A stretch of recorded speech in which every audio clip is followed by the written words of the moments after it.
Hey folks, Justin Cupler here. I'm in a 2014 Mazda MX-5 Club, and I gotta tell you, I'm a little bit of a Miata-phile, so I was extremely excited when I got a hold of this car. At home I have a 2004 Mazda Speed MX-5 model, turbocharged, a little over 250 horsepower after all the modifications I've done to it. But when I heard I was getting this car, I couldn't help but get excited. Yeah, sure, it's not my turbocharged model, it's not a Porsche, it's not anything like that. It only has about 160 horsepower and 148 pound-feet of torque.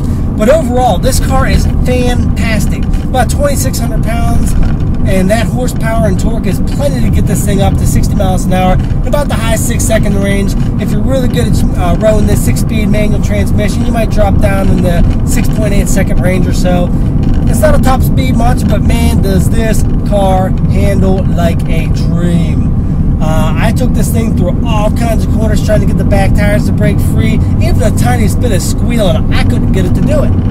And also, what you get with this is you have these higher profile tires than what you have on my Mazda Speed model. My Mazda Speed model, you're jostling around, you're bumping around, you even tap a tack on the road, you're jumping 5 feet in the air. And this thing with the higher sidewalls, you're getting a nice softer ride. You're not getting the bouncing around that you get from the Mazda Speed model with those low 40 series tire. So with this hardtop, you don't get that kind of noise. You get a nice little resonance in the cabin from the engine. And speaking of that engine, take a listen to this. I mean, that's just not something you expect to hear from a little four-banger. This thing has a throaty sound. The intake system is nicely routed, so you get a nice little rumble from the engine. The tailpipes give you a little bit of a pop here and there, which is really nice in this model. But it doesn't have the power. It does have the crackle and the engine sound of a more powerful vehicle.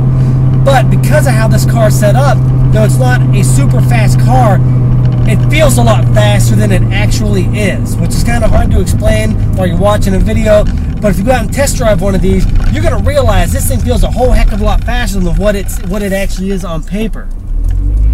Now, if you jump from a Porsche 911 into a Mazda Miata like this, no, you're going to notice that it's drastically slower.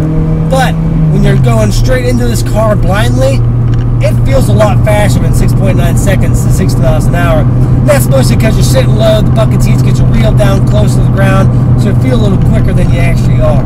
Speaking of these bucket seats, they have almost no padding, which is one of the things that you gotta love about a Miata. Their main goal, Mazda's goal in building these cars, is make it light. And they did just that with these real thin back seats, so you don't want to take this car on a nice long trip because you're gonna have an achy backside after about 500 miles or so. You also get this crappy, scratchy plastic all over the place. Another typical Miata thing, because scratchy plastic is lighter than leather-topped plastic. So, yeah, you're not going to get a soft-top dash. One cool thing you do get, though, in this new model is a nice little center strip across this dashboard that's the same color as the body. So that's really cool. The sound system is one thing that I was very impressed with. In these Miatas, you typically get a crappy sound system that buzzes and crackles and all kind of garbage like that. When I crank up the tunes in this thing, it's actually pretty clear. You get a little bit of bass, so it's really a nice sound system for a convertible, because most convertibles just have garbage sound systems in general. And overall, you're not getting a whole lot of wind noise either when you put the top down, because you have a nice little wind deflector back here. Pop that up, it keeps the wind flow to a minimum coming through the cabin. So you got a nice car even with the top down. And like I said, that hardtop is just amazing. I love having it because you don't get all that wind noise with the top up. So if you're out about checking out maybe a Z4 or something like that, skip the Z4, have a look at the MX-5. You're going to save yourself a whole hell of a lot of money. You're getting a car that's going to be just about as fast, yeah, about a second slower to 60 miles an hour, but it's going to feel just as fast, going to handle about as well. And also, this is a more analog car. You feel more connected to the road. Despite having electronic power steering, you still feel more connected to the road than you do in your Porsche Boxsters and your BMW Zs and your Mercedes SLK. Because in this car, you don't have all those gadgets and gizmos keeping you attached to the road. It's all driver feedback, with the exception of a traction control, which is a little button over here, turns that off, and you're straight analog right to the road. So take a look at it, guys. It's about $28K, looking about $30,000 out the door. It's definitely worth a look if you're out and about shopping for roadsters. Thanks a lot, guys. Take care.